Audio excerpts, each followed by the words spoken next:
বলছে আদম শোন তোরা শোন, মানব জাতির মাঝে সৃষ্টি আমি প্রথম।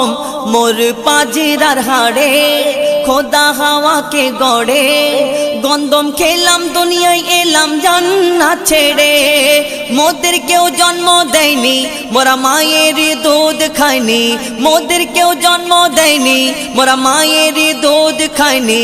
পাইনি মোরা মা বাপের ভালোবাসা, মোরা মা বাপের ভালোবাসা।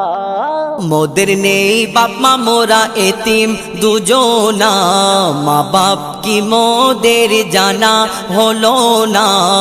মোরা দুজনে এতিম মিসকিন নেই মোদের মা বাপের ঋণ, দুজনে এতিম মিসকিন নেই মোদের মা বাপের ঋণ। তাই মানব জাতির পিতা মাতা মোরা দুজনা। হাবিল